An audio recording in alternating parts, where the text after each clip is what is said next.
تو جن لوگوں نے جمع کیا ہے ان کی اطاعت چھوڑ دو. حدیث رسول کو کن لوگوں نے جمع کیا؟ اگر وہ علماء نہ ہوتے جنہوں نے حدیث کو اکٹھا کیا. تعالی ابراہیم وعلی آل ابراہیم فی العالمین انک حمید مجید. قال اللہ تبارک و تعالی فی کلامہ المجید.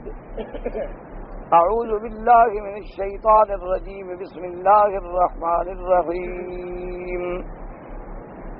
ألم تر إلى الذين يزعمون أنهم آمنوا بما أنزل إليك وما أنزل من قبلك يريدون أن يتحاكموا إلى الطاغوت وقد أمروا أن يكفروا به ويريد الشيطان أن يضلهم ضلالا بعيدا. وَإِذَا قِيلَ لَهُمْ تَعَالَوْا إِلَى مَا أَنزَلَ اللَّهُ وَإِلَى الرَّسُولِ وَإِذَا قِيلَ لَهُمْ تَعَالَوْا إِلَى مَا أَنزَلَ اللَّهُ وَإِلَى الرَّسُولِ رَأَيْتَ الْمُنَافِقِينَ يَصُدُّونَ عَنكَ صُدُودًا. فكيف إذا أصابتهم مصيبة بما قدمت أيديهم ثم جاءوك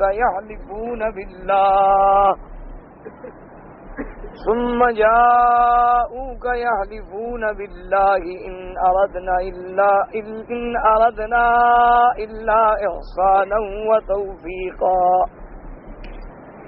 أولئك الذين يعلم الله ما في قلوبهم فأعرض عنهم وإذهم وقل لهم في أنفسهم قولا بليغا. قال المؤلف والمفسر رحمه الله تعالى أدام النفع بعلومه وعلومكم في الدارين آمين.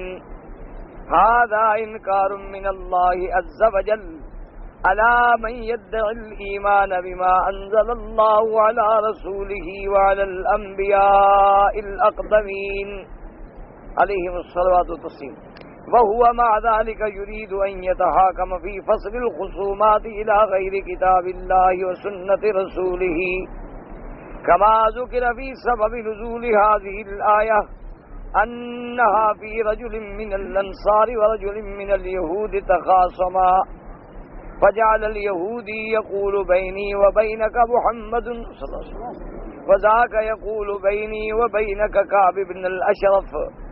وقيل في جماعة من المنافقين ممن أظهر الإسلام أرادوا أن يتحاكموا إلى حكام الجاهلية، وقيل غير ذلك، والآية أعم من ذلك كله، فإن هذا عامة لمن عدل عن الكتاب والسنة وتحاكموا إلى ما سواهما من الباطل وهو المراد بالطاغوت ها هنا.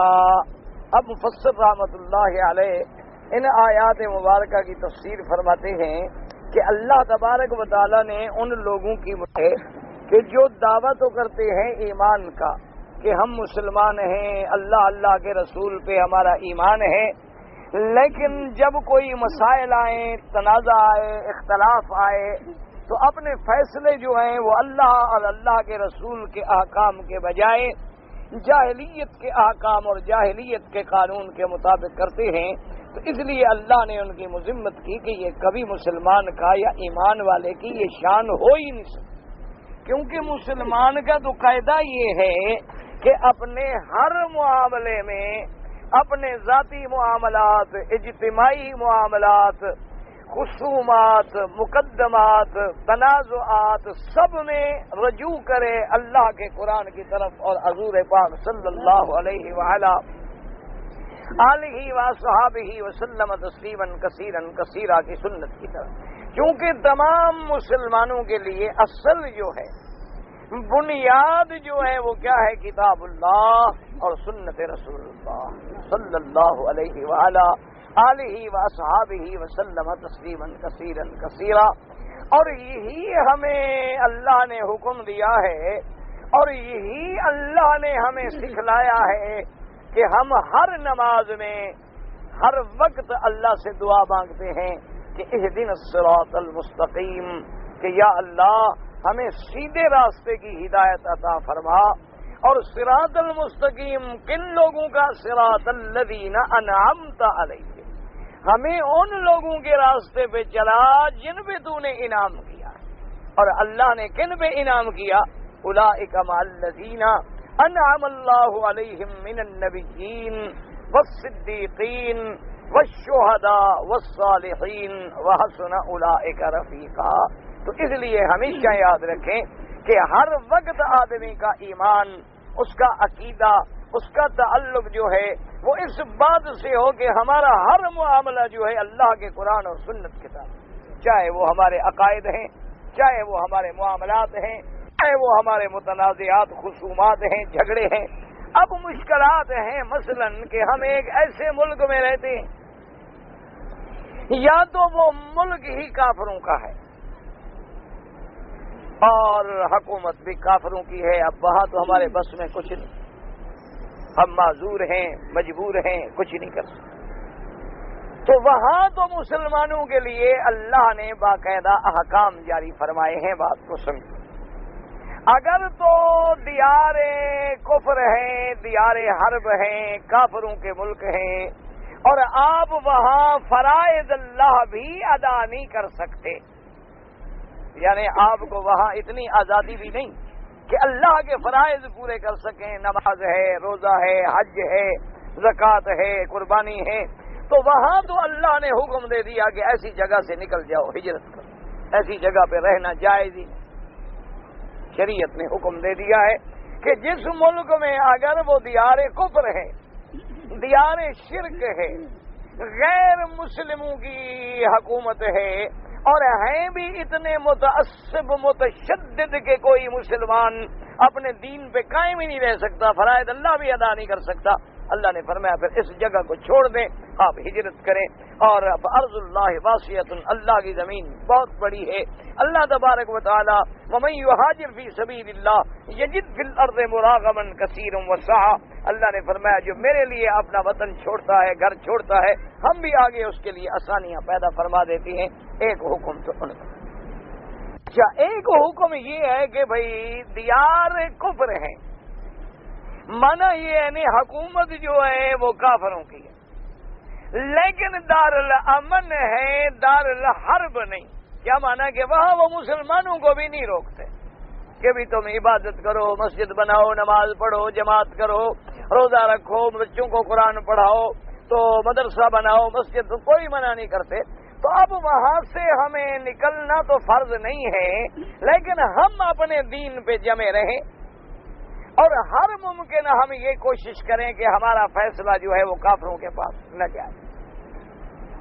ہم اپنے معاملات مسلمان کمیونٹی میں طے کر لیں، اپنی ایک کونسل بنا لیں، اپنی ایک کمیٹی بنا لیں، وہ ہمارے جھگڑے قرآن و سنت کے مطابق طے کریں۔ اچھا، اگر بفرض محال کوئی ایسا مسئلہ بن گیا ہے کہ اس میں مجبوراً کافروں کی کورٹ میں آدمی پھنس گیا ہے، تو اس کے فیصلے کو وہ اللہ رسول کے فیصلے کے مطابق نہیں سمجھے گا، ایک دنیاوی مجبوری سمجھے گا، لیکن اپنے ایمان کے مطابق فیصلہ وہ کرے جو اللہ کے قرآن اور اللہ کے رسول کا حکم۔ دو صورتیں، ایک تیسری صورت یہ ہے کہ ملک بھی مسلمانوں کا ہے اور کرسی پہ بیٹھنے والے بھی مسلمان ہیں، کلمہ پڑھتے ہیں، اللہ رسول کو مانتے ہیں، لیکن جو قانون ہے، نظام ہے، وہ اسلام کا نہیں ہے۔ اچھا، ایک ہوتی ہے دنیاوی امور، جیسے مثلا ٹریفک کا معاملہ ہے، کوئی ٹرین کا معاملہ ہے، وہ اجازوں کے معاملے ہیں، فلاں معاملے، اس میں تو کوئی ایسا مسئلہ نہیں، جیسے بھی چلے۔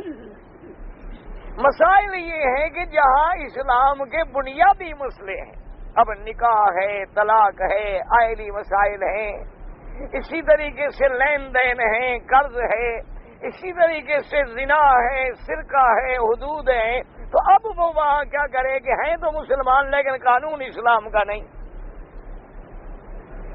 تو اب اس کے لیے علماء نے لکھا ہے کہ وہ ہر ممکن یہ کوشش کرے کہ ان کے معاملات جو ہیں وہ حدود سے باہر نہ نکلیں، بلکہ اپنی اسلامی کمیونٹی میں خود طے ہوتے ہیں۔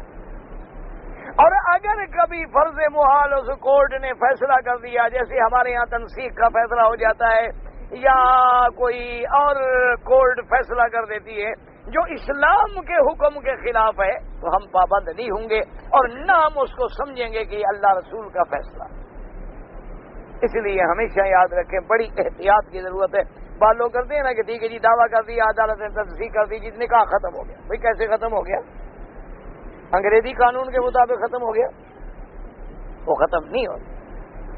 اسی طریقے سے بہت سارے معاملات ہیں. مثلا کسی آدمی نے کسی سے 10 لاکھ روپیہ لے لیا, اس بیچارے کے پاس ثبوت نہیں تھا, ریکارڈ نہیں تھا, اس نے جا کے کورٹ میں دعویٰ کیا, ثابت نہیں ہوا. یا جناب تحریر بھی موجود تھی لیکن قانون ہے انگریز کا کہ اتنے عرصے کے بعد جو ہے وہ تحریر جو ہے ویلڈ نہیں ہوتی, ٹیکنیکل اصولوں پہ وہ مقدمہ ہار گیا. تو یہ نہ سمجھے کہ کورٹ نے میرے حق میں فیصلہ کر دیا ہے, یہ سمجھے کہ اللہ رسول کے ہاں حقوق العباد معاف نہیں ہوتے. اگر میں نے دنیا میں ادا نہ کی ہے تو حقوق العباد کی ادائیگی جو ہے آخرت میں کرنی ہوگی. بہرحال جو مومن ہے وہ تو کبھی سوچ ہی نہیں سکتا کہ اللہ کے قرآن یا حضور پاک صلی اللہ علیہ وسلم کے فرمان کے خلاف کوئی فیصلہ. اب باقی بات یہ رہ گئی کہ بھئی جب ہم ساری باتیں قرآن اور حدیث سے سمجھیں گے, ایک بات یاد رکھیں, تو قرآن بھی ہمیں سمجھ نہیں آئے گا جب تک ہم حدیث مبارک نہیں پڑھیں گے. کہ قرآن کی شرح کون کریں گے؟ محمد الرسول اللہ صلی اللہ علیہ وسلم. اب ہر آدمی یہ کہے کہ جی مجھے عربی آتی ہے, میں عربی لغت کا بڑا ماہر ہوں, میں عرب میں پیدا ہوا, میری زبان عربی ہے, قرآن عربی ہے, میں خود سمجھ لوں گا. یہ بات نہ, قرآن تب سمجھ آئے گا جب وہ آئے گا محمد مدنی کے دروازے پر. کیونکہ اللہ کے نبی بھی جب قرآن سمجھائیں گے تو اس طرح سمجھائیں گے جو اللہ نے انہیں پڑھایا. کیونکہ نبی کو پڑھانے والے کون ہیں؟ اللہ تبارک و تعالی. سکھانے والے کون ہیں؟ اللہ تبارک و تعالی. قرآن ان کے سینے میں جمانے والے کون ہیں؟ اللہ تبارک و تعالی. قرآن کی تشریح بدلانے والے کون ہیں؟ اللہ تبارک و تعالی. تو اب قرآن ہمیں بغیر نبی پاک کے سمجھ نہیں آئے گا, اور اللہ کے نبی کی بات جو ہے وہ بھی ہمیں کیسے سمجھ آئے گی جب ہم صحابہ رضوان اللہ علیہم اجمعین اور صحابہ کے بعد پھر ائمہ مجتہدین, ائمہ فقہا, علماء امت کے دروازے پہ آئیں گے کہ بھئی اس حدیث مبارک کا کیا مطلب ہے, یا یہ 2 حدیثیں آ گئی ہیں, اب ان 2 حدیثوں میں ہم کس پہ عمل کریں. تو یہ باتیں ہمیں کون سمجھائیں گے؟ علماء امت. اللہ تبارک و تعالی نے اس لیے آپ نے وہ آیت مبارک پڑھ لی کہ اللہ کی بھی اطاعت کرو, اللہ کے رسول کی بھی اطاعت کرو. حالانکہ رسول کی اطاعت کس کی اطاعت ہے؟ تو پھر علیحدہ کہنے کی کیا ضرورت تھی کہ میری رسول کی بھی اطاعت کرو؟ کیوں, جب اللہ کو مانے گا تو لازمی بات ہے کہ اس کے رسول کو بھی مانے گا, ورنہ تو اللہ پر ایمان ہے ہی نہیں. جو آدمی اللہ کو مانے تو اللہ نے جس کو نبی بنایا اس کو بھی مانے گا. لیکن اللہ نے فرمایا نہیں, میری بھی اطاعت کرو اور میرے رسول کی بھی اطاعت کرو اور اولی الامر علماء اور فقہا کی بھی اطاعت کرو. تو مسئلہ کیا سمجھ آیا کہ اصل حکم کس کا ہے؟ کہ ان الحکم الا للہ, حکم تو صرف اللہ.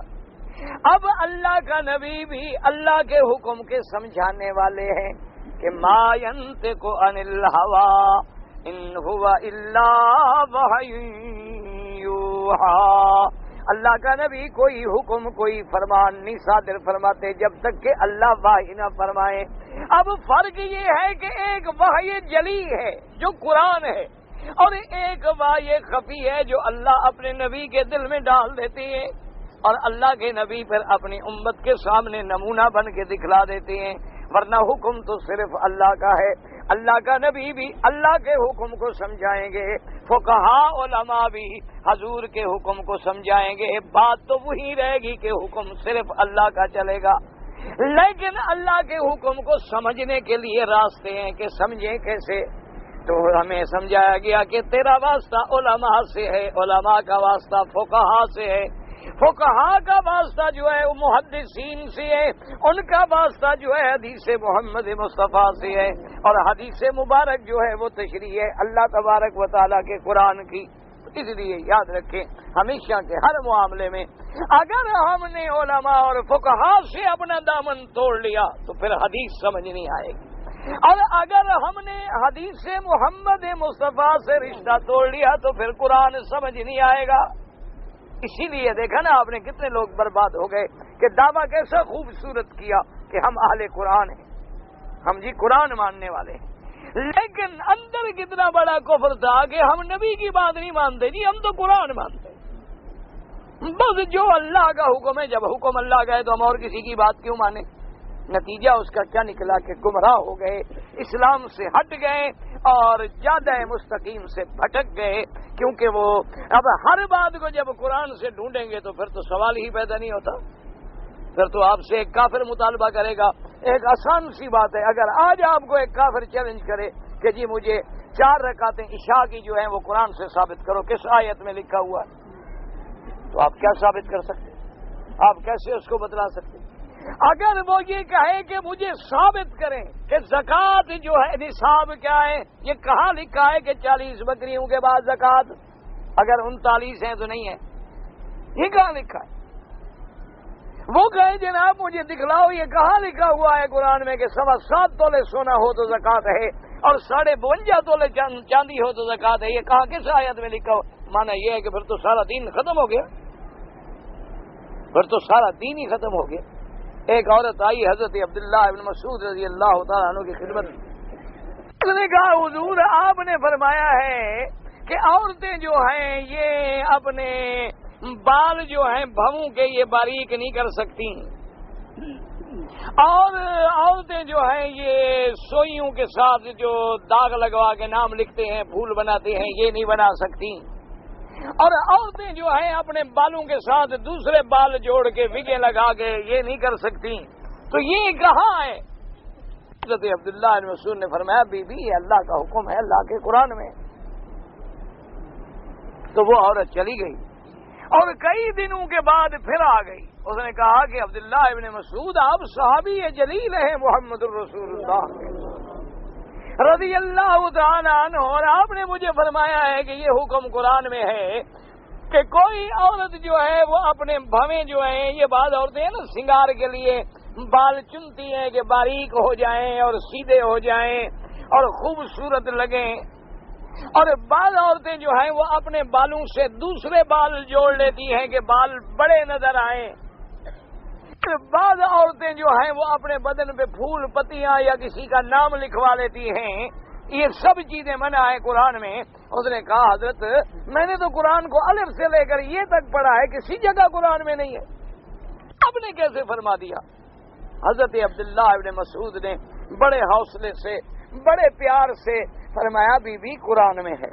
اس نے کہا حضرت قرآن میں تو میں نے پڑھا ہے نہیں ہے. اب حضرت بار بار توجہ دلا رہے ہیں کہ بیٹی قرآن میں ہے، اور جناب وہ بھی عرب کی عورت تھی. اس نے کہا کہ واللہ ما قرأت فی کتاب اللہ، اللہ کے قرآن میں کہا ہے. فرمایا بیٹی پھر تم نے قرآن پڑھا ہی نہیں. اس نے کہا جی میں جھوٹ بولے. فرمایا قرآن میں ہے کہ ما آتاکم الرسول فخذوہ وما نہاکم عنہ فانتہوا. یہ قرآن میں ہے کہ جو میرا رسول تمہیں حکم کرے اس کو مانو، جس سے روکے رک جاؤ. یہ قرآن میں ہے. اس نے کہا ہاں جی یہ تو ہے. تو اس نے کہا جب نبی نے منع کیا ہے تو قرآن میں نہ ہو گیا؟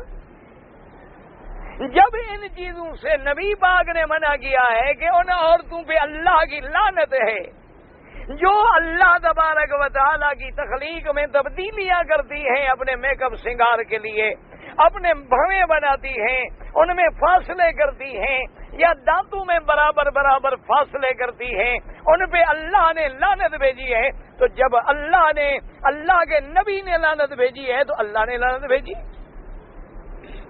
کیونکہ اللہ کے نبی تو کسی پہ لعنت نہیں کر سکتے جب تک اللہ حکم نہ دے. اللہ کے نبی تو کسی کے لیے مغفرت نہیں مانگتے جب تک اللہ حکم نہ دے. جی اب مجھے بات سمجھ آ گئی. واقعی یہ تو قرآن میں ہے کہ جب ہم نے حضور کے حکم پہ چلنا ہے. اب دیکھیں کوئی آدمی کہتا ہے جی کہ فقہا کی مانو، ائمہ محدثین، ائمہ مجتہدین، ائمہ فقہا، علماء امت، ان کی باتوں کا اعتبار کریں، ان سے پوچھیں، ان کے کہنے پہ چلیں. اور وہ کہے کہ جی یہ حکم کہاں ہے؟ تو ہم کہیں گے یہ قرآن میں ہے کہ وَأُولِي الْأَمْرِ مِنْكُمْ، اللہ کا حکم ہے کہ اولي الامر کی اطاعت کرو. اور اولي الامر کون ہیں؟ علماء اور فقہاء. اولي الامر کون ہیں؟ حکام اور امراء. اولي الامر کون ہیں؟ جن کے ہاتھ میں تیرا دین کا نظام ہے یا دنیا کا نظام ہے، ان کی اطاعت کا حکم ہمیں اللہ نے دیا. اور اسی لیے اللہ نے حکم دیا ہے کہ فَاسْأَلُوا أَهْلَ الذِّكْرِ إِن كُنتُمْ لَا تَعْلَمُونَ، کہ پوچھو علم والوں سے اگر تم نہیں جانتے. اور یہ دعویٰ کرے کہ میں جانتا ہوں تو اس دعوے کرنے والے سے کسی کتاب کا نام پوچھ لیں، دعویٰ سمجھ آ جائے گا. اوکے جی میں تو جانتا ہوں. اچھا بھی جانتے ہو؟ کیا جانتے ہو؟ کتنے لوگ ہیں جو کہتے ہیں ہم نے جی بخاری شریف کا ترجمہ پڑھا ہے، یہ بھی پتہ نہیں کہ امام بخاری کا نام کیا تھا. کتنے لوگ ہیں جو دعویٰ کریں گے کہ جناب ہم نے بخاری شریف باقاعدہ جی میں روزانہ مطالعہ کرتا ہوں، ان کو یہ بھی پتہ نہیں کہ کب پیدا ہوئے، کب وفات ہوئی، کس زمانے میں آئے، حضور کے زمانے سے کتنی دور تھے، کب انہوں نے حدیث جمع کرنے کا کام شروع کیا، ان سے پہلے کیا حدیثوں کا کوئی ذخیرہ تھا، آخر امام بخاری نے حدیثیں کہاں سے لی. آخر امام بخاری نے جو حدیثیں لی ہیں انہوں نے بھی تو کسی سے پڑھا ہے نا، انہوں نے بھی تو کسی سے احادیث مبارک روایت کی ہیں. ان سے پہلے بھی احادیث مبارک کے کوئی ذخیرے تھے یا نہیں تھے. اور پھر یہ دیکھنا ہوگا کہ ہمیں ائمہ فقہا کا زمانہ جو ہے کیا وہ امام بخاری رحمت اللہ علیہ سے قبل ہے یا بعد میں ہے.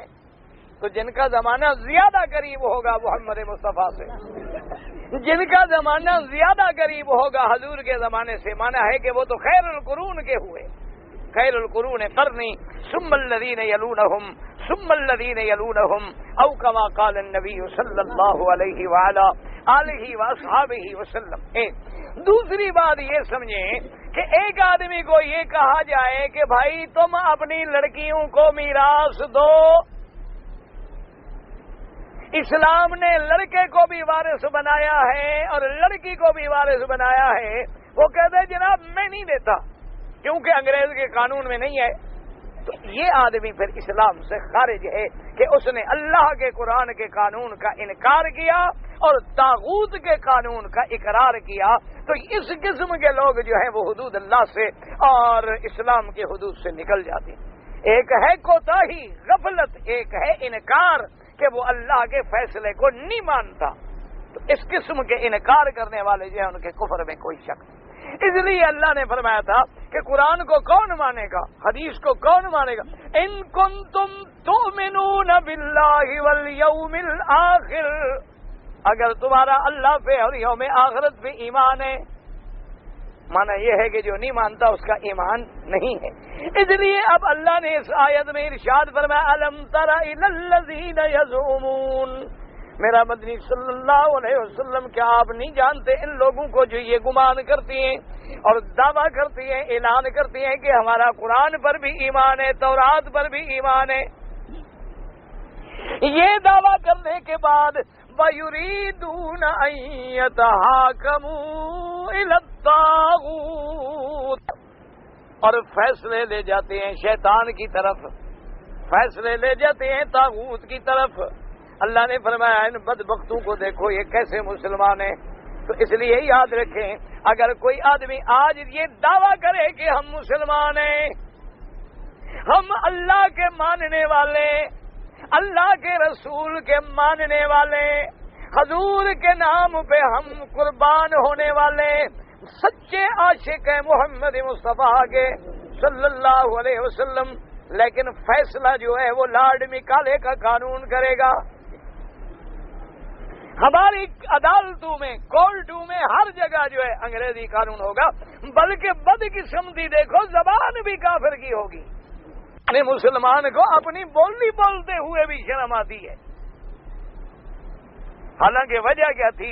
یہ اس بدبخت کافر فرنگی کی سازش تھی کہ اس نے ان لوگوں کو عہدے دیے، نوکریاں دی جو انگریزی پڑھے، اور انگریزی سکولوں میں غریب کا بچہ پڑھ نہیں سکتا. اس نے سازش کی ابتدا سے کہ بھی نوکری کس کو ملے گی؟ جو انگریزی بول رہے، انگریزی پڑھے، اور جتنی زیادہ اچھی انگریزی ملے اتنی زیادہ اچھی نوکری ملے. جتنی زیادہ انگریزی شکل، صورت، لباس، تمدن، اٹھنا بیٹھنا، کھانا پینا، یعنی بالکل نظر پڑے تو نظر آئے گا یہ کافر ہے، تو اس کو زیادہ ترقی کے چانس ملیں گے۔ اور جو غریب کا بچہ ہے وہ تو اردو کے سکول میں بھی بچے کو نہیں پڑھا سکتا، وہ انگریزی سکولوں میں کہاں پڑھائے گا؟ نتیجہ کیا نکلا کہ ایک خاص طبقہ پیدا کیا گیا ٹوڈیوں کا، ایک خاص طبقہ پیدا کیا گیا بوٹ پالش چمکانے والوں کا، کہ جن کے بچوں کو انگریزی پڑھائی گئی اور ان کو پھر اپنے ملکوں میں وہ باہر لے گئے اور ان کو اپنا چیلا بنا کے، اپنی روحانی اولاد بنا کے واپس لے آئے اور مسلمانوں پہ مسلط کر دیا کہ نام مسلمان کا ہوگا لیکن کام ہمارا ہو۔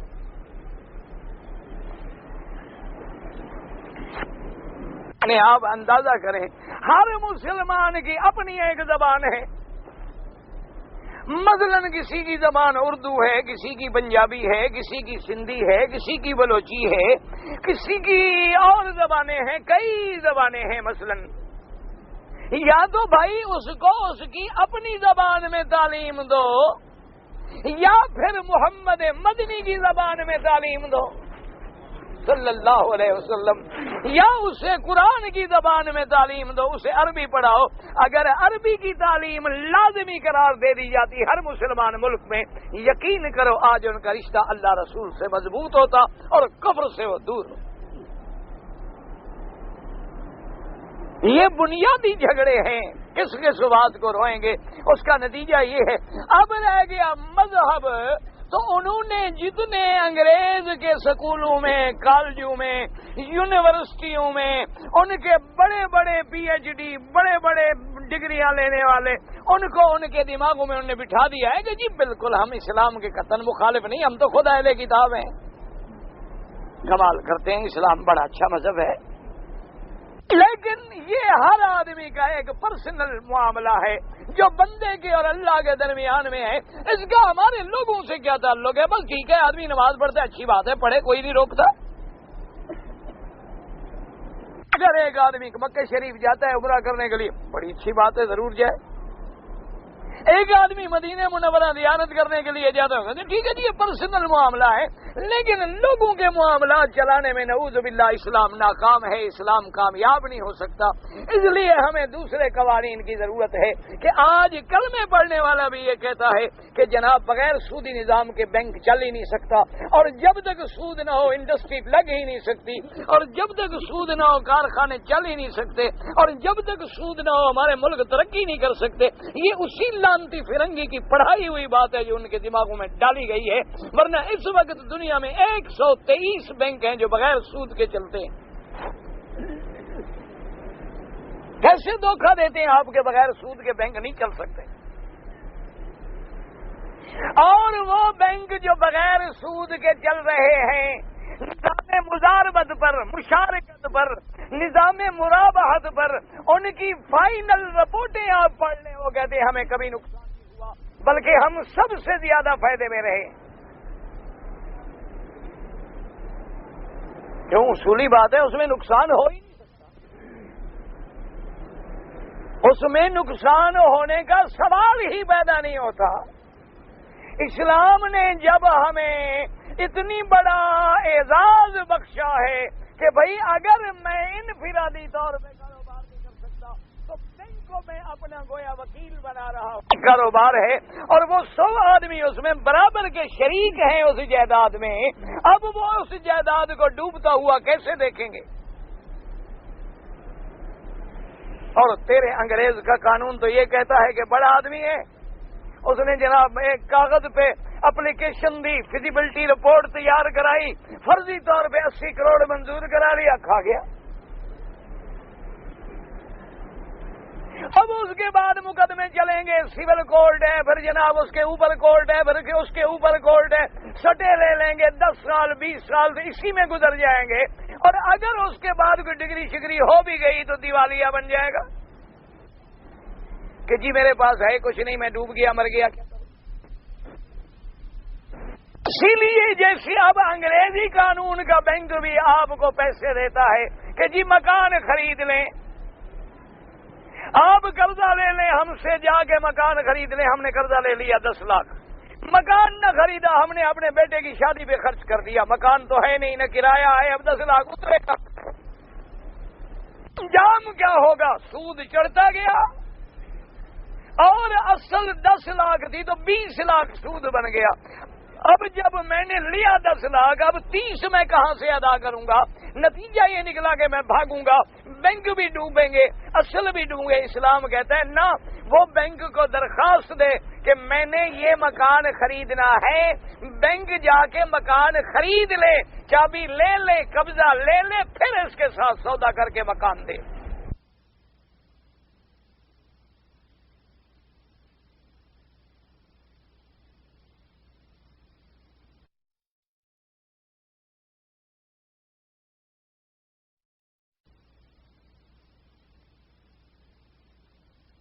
گا نا، کسی دوسری جگہ جا ہی نہیں سکتا، اور بغیر مکان والے کو مکان ملے گا، اس کی آمدنی سے وہ باقاعدہ قرضے بھی ادا کرے گا، نہ قرضہ ڈوبے گا نہ غریب ڈوبے گا۔ لیکن مصیبت کیا ہے؟ یاد رکھیں، یہ لاکھ تہجدیں پڑھتے رہیں، یہ لاکھ محمد مدنی کے روضے پہ کھڑے ہو کے سلام پڑھتے رہیں، اگر اللہ کی کتاب و سنت کو نہیں مانتے تو مسلمان نہیں، منافق کتنی ہے کہ کوئی عقیدے کا منافق ہے، کوئی عمل کا منافق۔ حضور کے زمانے میں لوگ عقیدے کے منافق تھے، کہتے تھے کہ یا رسول اللہ ہم آپ کو اللہ کے رسول مانتے ہیں، اللہ نے فرمایا مدنی جھوٹے ہیں، یہ نہیں مانتے اندر سے۔ یہ عقیدے کا منافق تھا۔ ایک عمل کا منافق ہے کہ کہتے اللہ کو بھی مانتا ہوں، رسول اللہ کو بھی مانتا ہوں، صحابہ کو بھی مانتا ہوں، قرآن کو بھی مانتا ہوں، لیکن بس دعا کریں، دعا۔ 50 سال ہو جاتے ہیں، پوچھو جی کیا ہے قرآن کا، کہتے جی دعا کرو ذرا معاشرہ بن جائے اسلام کے لیے، معاشرے کو تیار کر رہے ہیں اسلام کے لیے، اور اسلام آ رہا ہے۔ آخر مدینہ شریف سے جو چلے 3-4 ہزار میل کا سفر ہے، پتہ نہیں پیدل آ رہا ہے، کار پہ آ رہا ہے، ہوائی جہاز پہ آ رہا ہے، اسلام آ رہا ہے، پتہ نہیں کہاں سے آ رہا ہے۔ للہ و انا الیہ راجعون۔ اب یہ دیکھیں، ایک صاف بات ہے کہ ایک آدمی کا جھگڑا ہے، ایک انصاری ہے ایک یہودی ہے، خاصما جھگڑا ہو گیا۔ یہودی کیا کہتے ہیں؟ بینی و بینک محمد صلی اللہ علیہ وسلم، جب حضور کا نام آئے تو دروشی پڑھے۔ یہودی کہتا ہے کہ چلو فیصلہ کروائیں محمد مصطفیٰ۔ کیوں؟ یہودی کو پتا تھا کہ اللہ کا نبی فیصلہ حق فرمائے، محمد مدنی کا فیصلہ حق ہوگا۔ وہ یہ نہیں دیکھیں گے کہ مدعی مدعا ہے، کون مسلمان ہے کون یہودی ہے، جو حق ہے حق ہے۔ اذا حکمتم بین الناس ان تحکموا بالعدل، کہ جب تم فیصلہ کرو لوگوں کے درمیان تو عدل سے، ترازو سے۔ اسی لیے آپ دیکھیں کہ عدالتوں پہ ترازو کا نشان ہوتا ہے کہ پلڑا برابر رہے، یہ نہ ہو کہ کسی طرف غلط جھک جائے۔ اور وہ جو ہے انصاری کلمہ پڑھنے والا، ظاہر میں، اندر جو منافق ہے وہ کہتا ہے بینی و بینک کعب بن الاشرف، وہ کہتا ہے نہیں نہیں حضور کے پاس نہیں جاتے، بلکہ تمہارا جو سردار ہے کعب بن الاشرف یہودی، اس کے پاس جاتی ہیں فیصلے کے لیے۔ کیوں؟ اس کو پتا تھا کہ میں تو نہ حق پہ ہوں۔ بندے کو پتا ہوتا ہے نا کہ میں تو نہ حق پہ ہوں اور حضور تو فیصلہ کریں گے حق کا، تو جب حق کا فیصلہ ہوگا تو وہ تو یہودی کے حق میں ہوگا، میرے حق میں تو نہیں ہوگا۔ اس لیے اس نے کہا یہودی کے پاس جاتے ہیں تاکہ وہ لالچ میں آگے شاید میرے حق میں فیصلہ کر دے۔ تو حضرت آقا انعامدار صلی اللہ علیہ وسلم کے پاس نہیں جاتے۔ بہرحال بڑا مجبور ہو کے آخر وہ مان گیا کہ چلو جی حضور کے پاس جاتے۔ حضور کے پاس آئے سرکار مدینہ صلی اللہ علیہ وسلم، اللہ کے کروڑوں صلاۃ و سلام، حضور نے سنا تو فیصلہ یہودی کے حق میں کر دیا جس کا حق تھا۔ اسی کو قرآن پاک نے فرمایا کہ دعویٰ کیا کرتی ہیں کہ آمنوا بما انزل الیک وما انزل من قبلک وَيُرِيدُونَ أَن يَتَحَاكَمُوا إِلَى الطَّاغُوتِ۔ طاغوت کا معنی شیطان، طاغوت کا معنی ما يعبد من دون اللہ۔ اور یہودی کے پاس فیصلے لے جانے کی خواہش کون ڈالتا ہے؟ شیطان. تو گویا شیطان کے پاس جا رہے ہیں رحمان کو چھوڑ کر. اللہ تبارک و تعالی نے فرمایا میرا بدی یہ کیسے مسلمان ہے؟ یعنی نتیجہ یہ نکلا کہ ایسا آدمی مسلمان نہیں ہو سکتا، وہ ایمان سے خارج ہے. مفسر رحمت اللہ علیہ فرماتی ہیں کہ یہ چاہے جماعتن من المنافقین، جن لوگوں نے اسلام ظاہر کیا تھا اندر نفاق تھا، ان کے حق میں نازل ہوئی. وہ یہ چاہتے تھے کہ حکام جاہلیت کافروں کے حاکم فیصلہ کریں، لیکن مفسر فرماتے ہیں والآیت عام من ذالک، آیت جو ہے وہ عام ہے قیامت تک کے لیے ہے کہ جو قرآن سنت کو چھوڑ کے کافر کے قانون، شیطان کے قانون، یہودی کے قانون، انسانوں کے قانون کو قائل سمجھے وہ کافر ہے. وَهُوَ الْمُرَادُ بِالطَّاغُوتِ هَا هُنَا، یعنی کعب بن الاشرف یریدون ان یتحاکموا الی الطاغوت، وہ یہ چاہتے ہیں کہ ہم جا کے کافر سے فیصلہ کرائیں. اور اللہ نے فرمایا میرا مدنی ان منافقوں کا کیا حال ہے؟ فَإِذَا قِيلَ لَهُمْ تَعَالَوْا إِلَىٰ مَا أَنزَلَ اللَّهُ وَإِلَى الرَّسُولِ رَأَيْتَ الْمُنَافِقِينَ يَصُدُّونَ عَنكَ صُدُودًا، جب ان کو کہو کہ آؤ قرآن و سنت کی طرف تو دیکھیں پیچھے ہٹتے ہیں، اعراض کرتے ہیں، بھاگتے ہیں، اللہ کے قرآن و سنت کی طرف نہیں آتے، بہانے بناتے ہیں. میرا مدنی یہ منافق ہے، یہ مسلمان نہیں. مسلمان کبھی ہو سکتا ہے کہ قرآن و سنت کے فیصلے پہ بہانہ بنائے، مسلمان ہو سکتا ہے کہ کبھی اللہ اور اللہ کے رسول کے فیصلے پہ بہانہ بنائے. لیکن یاد رکھو میرے بھائی، ہمیں بھی یہ نہیں چاہیے کہ ہم انتظار کر کے بیٹھے رہیں کہ کوئی ہمارے اوپر آ کے فیصلہ نازل کرے، نہ، بلکہ سب سے پہلے ہم اپنے گھر میں قرآن و سنت کو نافذ کریں.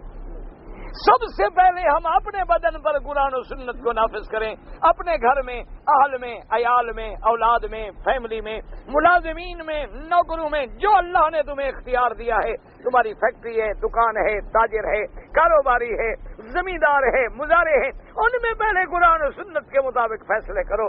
جب یہ بات شروع کرو گے تو اس کا اثر محلے پہ ہوگا، محلے کا اثر شہر پہ ہوگا، شہر کا اثر ملکوں پہ ہوگا. اللہ تبارک و تعالیٰ کی رحمت ہے. لیکن شرط یہ ہے کہ پہلے ہماری اپنی بھی تو نیت ٹھیک ہونا. ہمارا تو اپنا حال یہ ہے کہ آج تو مولوی کے گھر میں بھی اللہ ماشاء اللہ قرآن و سنت کا فیصلہ ہے، آج تو پیروں کے گھر میں بھی اللہ ماشاء اللہ قرآن و سنت کا فیصلہ، بس اللہ قلیل من عبادی الشکور. کتنے لوگ ہیں جن کی بچیاں جوان ہیں، بہنیں جوان ہیں، بیوہ گھر میں ہیں، شادیاں نہیں کرتے، قرآن کہاں گیا؟ کتنے لوگ ہیں جو اپنی بیٹیوں کو وراثت سے محروم کرتے ہیں، تو اللہ کے قرآن اور نبی پاک کے فیصلے کہاں گئے؟ کتنے لوگ ہیں جنہوں نے 2-2 3-3 شادیاں کی ہوئی ہیں اور نئی بیوی کے ساتھ رنگ رلیاں ہیں اور 2 بیویاں گھر میں بیٹھی رو رہی ہیں، کہاں گیا قرآن و سنت؟ کتنے لوگ ہیں جو ان کے والدین گھر میں بیٹھے رو رہے ہیں اور بیٹا یاروں دوستوں کے ساتھ گپیں اڑا رہا ہے، کہاں ہے قرآن و سنت؟ کتنے لوگ ہیں جن کو اللہ نے حکم دیا ہے کہ نمازیں پڑھو، سارے بے نماز ہیں، کہاں ہے قرآن و سنت؟ کون عمل کر رہا ہے قرآن پہ؟ ارے ہم اپنے گھروں سے تو ٹھیک ہوں گا، ہم اپنے گھر میں بھی تو کوئی تبدیلی لے آئیں کہ ہمارے عمل میں بھی قرآن و سنت کی تڑپ ہے کہ نہیں ہے، ہمارے اپنے اندر بھی قرآن و سنت کی تڑپ ہے کہ نہیں ہے. اتباع قرآن و سنت صرف زبانی کلامی تو نہ ہو.